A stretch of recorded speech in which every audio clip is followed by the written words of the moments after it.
River Song, the best character, once said that rule 1 of travelling with the Doctor is that he lies. But compared to the showrunners, the Doctor is in the nursery when it comes to telling big old porkies. While promoting Attack of the Cybermen, John Nathan Turner teased that the TARDIS would no longer be a police box. In the actual episode, it briefly turned into a fetching floral cabinet and a pipe organ before reverting to its usual form. There's plenty more where that came from too. I'm Ellie for Who Culture, and this is 10 times Doctor Who lied to your face. Number 10. One of them will die.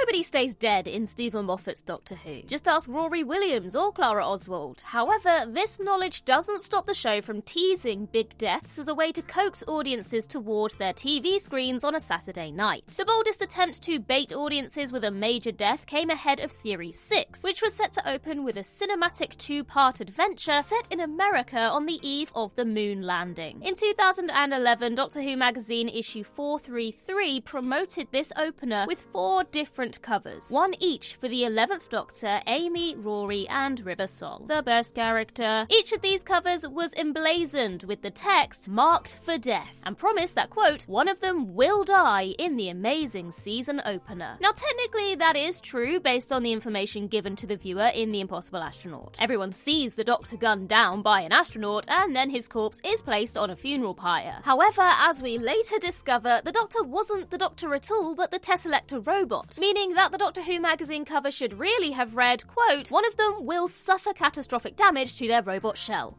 Number 9. Missing Master in the Series 12 trailers. The Master's return at the end of Spyfall Part 1 is one of the best cliffhangers of the Jodie Whittaker era. To preserve the surprise, the trailers for Series 12 actively erase Sacha Dhawan from most Spyfall footage. Certain shots of the Doctor, Yaz, Ryan and Graham attending Daniel Barton's birthday party were edited to remove O, who was tagging along for the ride. It was all part of some misdirection by Chris Chibnall and the team that helped set up the Master's return. Firstly, they announced Lenny Henry and Stephen Fry as the big guest stars for the Series 12 opener, meaning that all eyes would be on these 2 national treasures. Sacha Dhawan's casting wasn't even announced ahead of time, and he didn't appear in the episode's credits on the Radio Times listing for Spyfall. You could argue that it was all a bit much, and that simply revealing Dhawan as a new character called O wouldn't have lessened the impact of the Master reveal. Still, what a reveal it was! You could say it was masterful.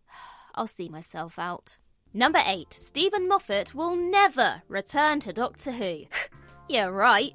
Returning Doctor Who stars have varying degrees of success when denying that they're actually returning. Who can forget the imaginary Blu-ray extras that the classic Doctors had to hastily invent when they were snapped dining together while filming The Power of the Doctor? Or Catherine Tate's unconvincing response that she was still waiting for a phone call from Russell T Davies ahead of the 60th anniversary. However, when it comes to lying about returning to Doctor Who, Stephen Moffat really played the long game. Russell T Davies says that Moffat was one of the first people he called after agreeing to return as showrunner in 2021, meaning that Moffat spent over 2 years denying that he was coming back for Ncuti Gatwa's first season. When he was officially announced as returning, Moffat's tongue-in-cheek statement was perfectly on brand, saying, quote, I am in fact writing an episode of the new series of Doctor Who, exactly like I said I never would. And oh boy did he enjoy stringing people along before the official announcement. One of his funniest responses was on BBC's Newsnight when he responded to the question by implying how insane it would be to wake up the following morning and go to a production meeting in Cardiff. Hilariously, Moffat was in Cardiff the next day to attend the Doctor Who concert, and almost certainly had a production meeting with Russell T Davies too.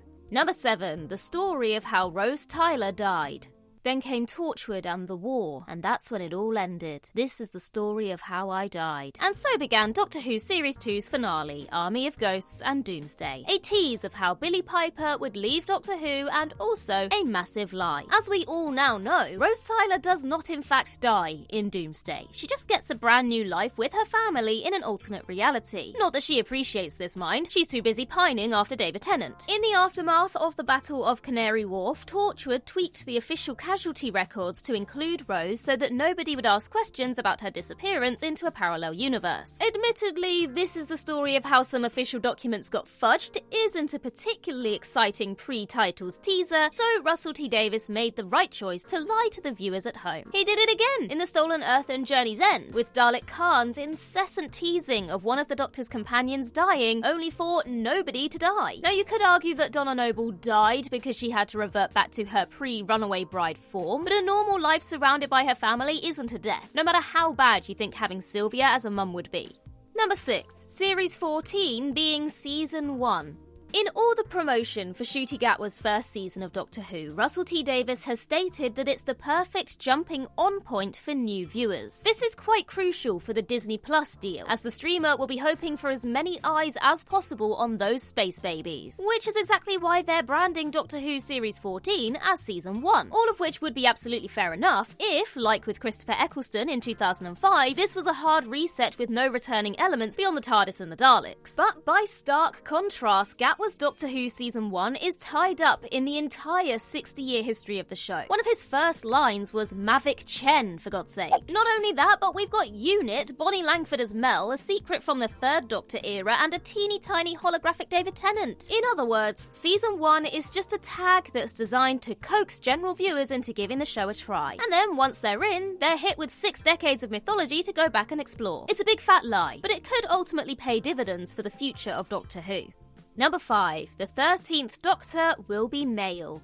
Though speculation was rife that Peter Capaldi's successor would be a woman, the BBC was still keen to keep this from production staff working on Doctor Who. During a talk at the 2018 VFX Festival, visual effects producer Louise Hastings revealed that special measures were taken to hide the fact that Peter Capaldi's successor would be Jodie Whittaker. Firstly, production staff on Doctor Who were explicitly told that the 13th Doctor would be played by a man, to avoid news of the historic casting leaking to the press. The reason for this was that filming on Twice Upon a Time had wrapped on the 10th of July and wouldn't resume for Jodie's regeneration until the 19th of July. In the middle of that period, Whittaker's casting was set to be announced on the 16th of July. As the VFX team worked on the regeneration, Hastings revealed that the set was blocked for the transition, as if a male actor would be walking onto set. Storyboards were also drawn with a male actor to further conceal the surprise. It's not quite an example of Doctor Who straight up lying to the general public, but it shows the lengths that the BBC will go to when it has a secret it wants to keep. Number 4. Fake cast members. Who's your favourite Doctor Who guest actor? Is it Neil Toynay from Castrovalva? Or how about Roy Tremelli from Remembrance of the Daleks? Well, both of these actors were anagrams of Anthony Tony Ainley and Terry Malloy, respectively, best known for playing the Master and Davros in 1980s Doctor Who. Anthony Ainley had multiple code names in TV listing magazines during his time on Doctor Who, to protect audiences from discovering the Master's involvement ahead of time. Ainley was credited as James Stoker, an anagram of Master's Joke in The King's Demons, and Leon Nye Tay, an anagram of Tony Ainley in Time Flight. This tradition was resurrected by Chris Chibnall in 2020 when the listings for the Series 12 finale revealed a character called Fakout, set to be played by Barack Stemis. Of course, this was revealed to be a fake-out to hide the fact that the Master is back. The idea of the codename is so embedded in Doctor Who fan psyche that Whovians twigged the mysterious Mr. Saxon was the Master because it was an anagram of Master Number 6, except for the fact that this was purely an unintentional coincidence on the part of Russell T Davies. Number 3. The 60th Anniversary's cloudy background.